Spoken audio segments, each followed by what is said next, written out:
여러분 안녕하십니까? 이진권TV입니다. 시사논평 이심전심 오늘 이야기 시작하겠습니다. 오늘은요 7.27 그 어떤 날인가 여기에 대해서 말씀드릴까 합니다. 7.27 여러분 기억하고 계시죠? 예, 뭐 다들 이 날은 다 알지 않겠습니까? 우리나라 휴전협정이 조인된 날, 그러니까 6.25 전쟁이 발발한 후 3년 1개월 만에, 3년 1개월하고 이틀 만에 휴전협정이 조인이 돼서 마침내 이제 전쟁 상태가 끝났습니다. 근데 아주 끝난 건 아니고요. 쉬자 이거죠. 전쟁을 쉬자. 정전 상태죠. 그건 무슨 말이냐면 공식적으로 아직도 전쟁 중이란 얘기입니다. 북한은 우리하고 지금도 전쟁 중인 교전 상대입니다. 김정은 집단이요. 우리 민족끼리 어쩌고 이전에 교전 상대, 전쟁 중인 상대입니다. 김일성이가요, 소련의 그 스탈린, 중공의 모택동 열심히 찾아다니면서 제발 저 남쪽으로 좀 쳐들어가게 해달라고, 허락해달라고. 그러다 나중에 이제 에치슨 라인이 선포되고 나니까 1950년 1월에 그 스탈린이 이제 됐다 가봐 이래가지고 모택동한테 허가받고 가. 이래 쳐내려온 것 아닙니까? 6월 25일, 1950년 6월 25일 첫 새벽에 38선 전역에 걸쳐서 아무 예고도 없이 일제히 침공해 왔죠. 그게 김일성이란 그 인간의 정체입니다. 얼마나 진격 속도가 빨랐던지요. 8월 1일이 되니까 이미 낙동강 전선에 내려온 겁니다. 그래서 8월 3일 날 유엔군하고 한국군이 이제 거기다가 방어선을 친 거죠. 마산, 외관, 영덕으로 이어지는 이 말하자면 낙동강 방어선을 이제 그때 형성한 겁니다.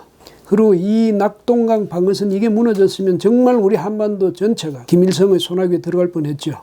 근데 북한의 침공을 결정적으로 막고 나섰던 것이 다부동 전투였습니다. 다부동이라면 지금 그 대구에서 한 22km 떨어진 칠곡군의 그 가산면 다불입니다. 그때는 다부동이라고 그랬고 다부원이라고 그랬죠. 다부원. 거기가 만약에 뚫리면 낙동강 전선도 무너지게 될 테니까 거기서 이제 과연 우리의 그 전망이 달렸던 그런 중요한 요충지였죠. 바꿔 말하면 이것은 북한군이 그것만 뚫으면 대구 거쳐서 부산까지 일거에 밀어붙일 수 있는 그런 요충지였고요. 그 여기서 우리는 보병 제1사단 백선엽 장군이 이끌던 보병 제1사단 이 맡고 있었는데 북한군은 여기에다가요 3개 사단을 투입했습니다. 8월 총공세 여기서 우리가 기어이 지켜냈죠. 그 다음에 임무 교대를 해서 들어간 미군 제1기병사단이 여기서 한때는 북한의 그 9월 공세 때 한때는 그 뚫리기도 했습니다만은 인천 상륙작전을 성공하고 또 낙동강 전선에서 유엔군, 한국군이 총반격을 시작함으로써 이 다부동을 되찾게 됐죠. 여러분 그 다부원에서 하는 조지훈 선생 시 읽어보신 적 있습니까? 제가 지금 한번 읽어볼게요. 한 달 농성 끝에 나와보는 다부원은 얇은 가을 구름이 산마루에 뿌려져 있다. 피와 공방의 포화가 한 달을 내리 울부짖던 곳. 아, 다부원은 이렇게도 대구에서 가까운 자리에 있었구나. 조그만 마을 하나를 자유의 국토 안에 살리기 위해서는 한 해살이 푸나무도 온전히 제 목숨을 다 마치지 못했거니 사람들아 묻지를 말아라. 이 황폐한 풍경이 무엇 때문에 희생인가를. 고개 들어 하늘에 외치던 그 자세대로 머리만 남아있는 군마의 시체. 스스로의 뉘우침에 흐느껴 우는 듯 길 옆에 쓰러진 괴뢰군 전사.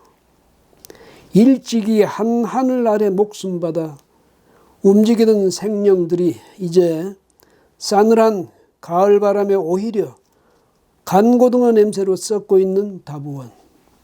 진실로 운명의 말미암음이 없고 그것을 또한 믿을 수가 없다면 이 가련한 죽음에 무슨 안식이 있으랴. 살아서 다시 보는 다부원은 죽은 자도 산 자도 다 함께 안주의 집이 없고 바람만 분다. 이게 이제 종군시죠. 다부원에서. 뭐 다른 무슨 설명이 필요하겠습니까? 지금은 이제 사실 지금 우리 국민 대부분은 전후 세대입니다. 전쟁을 온몸으로 겪었던 분들은 이제 그 몇 분 남지 않았죠. 다부원이라는 건 작은 마을 하나도 김일성의 손에 넘겨주지 않기 위해서 얼마나 치열하게 싸웠던지 풀 한 폭이 나무 한 그릇 제대로 성한 게 없었다는 것 아닙니까? 이게 6.25입니다. 이게 김일성이 일으킨 6.25입니다. 1950년 9월 15일에 메가더 원수의 지휘하에 인천 상륙작전이 전개됐고 성공했습니다. 이걸 계기로 해서 이제 완전히 전세가 역전된 거죠. 그래가지고 9월 28일에 서울이 수복됐고 10월 1일 마침내 38선이 돌파됐습니다. 우리 제3보병사단이 38선을 뚫고 올라간 거죠. 10월 4일이 되면 미국도 미군에게 유엔군에게 38선 돌파를 명령하게 됩니다. 이렇게 해서 이제 개성을 점령하고 평양을 점령하고 원산을 점령하고 이렇게 이제 치고 올라가는 거죠. 그렇게 해서 드디어 압록강에까지 이르렀습니다. 통일을 눈앞에 둔 시점이었죠. 그런데 10월 25일 중공군 30만 명이 밀려 내려옵니다. 통일의 꿈은 거기서 좌절되지 않을 수가 없었죠. 예. 아마 문재인 대통령도 그 부모님들로부터 늘 들었겠지만은 흥남철수 이게 이제 중공군이 대거 밀려 내려옴으로써 그렇게 해가지고 이제 원산이 또 다시 적 수중에 넘어가게 됐죠. 그러니까 후퇴를 하더라도 우리가 장진호 전투 이런 데서 아주 고전을 면치 못했던 그런 유엔군 부대라든지 우리 국군이 이제는 육지로 해서 후퇴를 못하게 되니까 어떻게 했습니까? 흥남을 통해서 흥남항을 통해서 철수를 할 수밖에 없었죠. 해상으로.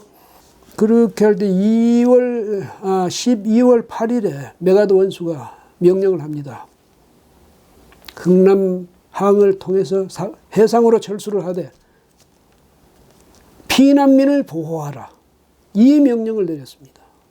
메가더가. 그 알몬드 소장이 우리 현봉학 박사가 액을 하고 해가지고 그 알몬드 소장이 결국은 결심을 하고 우리 피난민을 그 수송선에 태워줘 데리고 온 것도 있지만은 그 이전에 이미 메가더 원수가 이렇게 지시를 한 겁니다. 그래서 우리가 그 유명한 메르디스 빅토리호 여기에 14,000명인가를 태워가지고 수송선에다가 그래가지고 이게 무슨 여전히 세계적인 기록이라는 것 아닙니까? 그렇게 태워서 왔습니다. 문재인 대통령 부모도 그때 미군의 수송선을 타고 왔습니다. 그 거제에 정착해서 문재인 대통령도 낳고 그렇게 살지 않았습니까? 근데 메가더 동상 철수하라고 메가더 동상 태워버리겠다고. 그럴 때 문재인 대통령 한마디라도 말려본 적 있습니까? 은혜는 돌의 색이고 원하는 물의 색이라는 것 아닙니까? 그런 말이 있지 않습니까? 그렇죠? 절대로 결코 은혜는 잊지 말라고 했는데 문재인 대통령 미국에 대해서 진실로 미군에 대해서 또 메가더 장군에 대해서 은혜를 마음으로 느껴본 적이 있는지 참 그게 궁금하네요. 예. 근데 이제 전쟁이 좀 길어지니까 길어지는 것도 아니죠. 초기 전쟁이 지나서 이 소강 상태에 들어가니까 왜 그렇게 됐냐면 중공군이 밀려 내려오고 또 그 다음에 1월 4일에 또 후퇴해가지고 서울을 또 점령당하고 그렇게 되니까 이제는 또 우리 그 다음에 유엔군에서 올라가서 3월 14일 다시 서울을 수복하고 그 이후부터는 계속 소강 상태가 계속되는 것 아닙니까? 그러니까 소모전만 계속되는 거죠. 그렇게 되니까 이제 전쟁 당사자들이 그러니까 미국도 그렇고 특히 이제 소련이나 중공은 아주 이제 좀 지쳤죠. 그래서 그때부터 휴전이 모색되기 시작합니다. 그 다음에 1951년 6월 23일 전쟁 발발로부터 꼭 1년에서 이틀 빠지는 날이었죠. 6월 23일 소련의 부회장 겸 유엔 대표부의 대표였던 야콥 말리크 이 사람이 유엔의 라디오 프로그램을 통해서 휴전 협상 제안을 하게 됩니다. 제의를. 근데 벌써 3주 전에 미국과 소련 사이에서는 이제 휴전 협상에 대한 이야기가 오고 갔죠. 이렇게 해서 휴전 협상을 이제 벌이기로 하고 이승만 우리 대통령한테도 통보를 했는데 미국에서 이승만 대통령으로서는 엄청스러운 충격이었죠. 우리가 이제 통일을 눈앞에 두고 이렇게 되다니. 그래서 대통령은 그것을 아주 반대하고, 단호히 반대하고 나섰는데, 그 이승만 대통령 끝까지 이제 반대를 하다가, 그래가지고 왜 그 방공포로 석방이라는 그 아주 뭐랄까요, 그런 저항까지 했지 않습니까? 그러다가 이제 결국은 어쩔 수 없죠. 뭐 우리가 혼자서 전쟁할 수도 없지 않습니까? 미국이 기어이 그러니까. 그런데 이승만 대통령 미국한테서 기어이 한미 상호 방위 조약 받아냅니다. 그거라도 있어요. 우리가 어떻게든지 북한 침략에 대해서 우리가 대비할 수 있고 우리가 안심하고 살 수 있지 않느냐. 그래서 미국이 할 수 없이, 자기들은 정말 처음에는 굉장히 싫어했지만 어쩔 수 없이 이승만 대통령의 고집에 꺾여가지고 한미 방위 조약이, 상호 방위 조약이 성립된 거죠. 예. 어쨌든 중공의 개입이 없었으면 우리는 통일이 됐겠죠. 그 중공이 그렇게 도와준 바람에 30만 명의 대군을 보내 도와준 바람에 그 전범 침략자 김일성은 천수를 누렸고, 그냥 천수 누린 게 아니에요. 북한의 우리 동포들을 완전히 장악하고 노예처럼 부리면서 그 악마의 통치를 했잖아요. 그 아들 김정일이도 마찬가지고. 그 둘 다 무슨 뭐 그런 죄를 저질러 놓고도 벌을 받았습니까? 독재자로서, 통치권자로서 악마의 통치를 해가면서. 김정일이 약간 좀 일찍 죽긴 했지만 김정은이 지금 마찬가지예요. 지 할아버지, 아버지, 그 독재자들, 그 악마의 군주들, 그거 받아가지고 지금 더 하다는 것 아닙니까? 예사로 사람들을 공개 처형하고, 자기 친형을 죽이고, 자기 고모부를 죽이고, 전국에 정치범 수용소 만들어가지고, 악랄하게 정치범 아닌 사람이죠. 정치범이라면서 몰아가가지고는, 악랄하게 학대하고 있지 않습니까? 이런 거 보면 세상에 정말 이치가 있는지 모르겠어요. 천도 시합이야. 이건 사기를 지은 사마천이 그렇게 한탄했는데 같이 한탄할 수밖에 없네요. 정말 천도라는 게 있기는 있는지, 그게 옳은지 그른지 다시 묻지 않을 수 없네요. 오늘이 7.27 휴전협정일이라는 것은 문재인 대통령이 기억이나 하고 있는지 모르겠습니다. 요새도 계속 종전선언 이루고 있지 않습니까? 아니, 김일성 집단이 미안하다고 사과한 적이 있습니까? 우리가 무슨 전쟁의 그 진상 규명 좋아하대요. 그건 진상 규명 해본 적 있습니까? 문재인 정권. 그 다음에 그 전범들이 참여라도 한번 해본 적이 있습니까? 아무것도 없는 상태에서 종전하겠다는 거예요. 우리는 일방적으로 당했는데, 아니, 범죄를 저질렀던 인간들이 하다못해 미안하다 말 한마디라도 해야 될 것 아니겠습니까? 그 다음에 왜 이렇게 이러는지 하도 뭐 북침이나 남침이나 오만 말이 많고, 더더구나 우리나라에서 역사한다는 사람들 중에 많은 사람들이 북한의 불법적이고 비열한 남침에 대해서 가능하면 숨기려고 이런 상황 아닙니까? 그러니까 그 점에 대해서 6.25에 대해서 분명히 진상은 규명을 해야죠. 그것도 안 하면서 맨날 종전선언 이랍니다. 김정은은 누굽니까? 요새 하는 거 봤죠? 문 대통령하고 우과 끌어안았다가 돌아서면 순간적으로 뒤통수 치는 문 대통령, 그런 사람인데 그렇게 당하고도 여전히 그 위대한 김정은입니까? 평양에 가서 그 15만 군중 앞에서 그랬잖아요. 위대한 지도자라고. 지금도 그러고 싶습니까? 그 종전선언 하자고요? 종전선언하면 그 이후에는 어떡할 건데요? 그 이후에 올 수 있는 김정은의 행패 뻔히 보이잖아요. 요새 최근에 그 하는 짓을 보면 우리 국가의 운명을 책임지고 있는 대통령이 장래가 전혀 보장되지도 않는 그런 모험을 어떻게 할 생각을 하고 있습니까? 특히 이제 문재인 대통령은 6.25하고 각별한 인연이 있습니다. 물론 이제 문 대통령은 전후 세대죠. 그렇지만 그 부모님들은 전쟁을 온몸으로 겪지 않았습니까? 그래서 흥남에서 거제까지 옮겨야 됐지 않습니까? 미군 수송선을 타고. 그렇게 되면 6.25의 의미라든지 그 성격이라든지 누구보다도 깊이 생각해 봤어야 할 사람이 문 대통령 아닙니까? 그렇죠? 문 대통령, 은혜는 돌에 새기고 원한은 물에 새긴다고 했듯이 지난 일이 오늘 이제 이렇게 잘 됐으면 지난 일은 다 물에 떠내려 보내야 되지 않습니까? 무슨 원한이 그렇게 많아서 지금도 김정은한테는 그렇게 한사코 매달리면서 국내 여러 정적들한테는 적폐청산 이래가면서 끝없이 징벌을 합니까? 이제 좀 그만합시다. 우리 그만하는 거 좀 보고 싶네요. 우리 좀 편하게 삽시다. 이만큼 우리가 살만해졌는데 저기 북한에 저렇게 온 2,500만 주민들이 저렇게 말이죠. 혹시만 고통 속에 몰아넣는 저 김정은하고는 못 친해서 그렇게 한다라면서 우리나라에서 우리가 같이 나라를 같이 발전시키고자 하던 그런 같은 정치 동료들 그렇게 한사코 적폐청산해야 되겠습니까?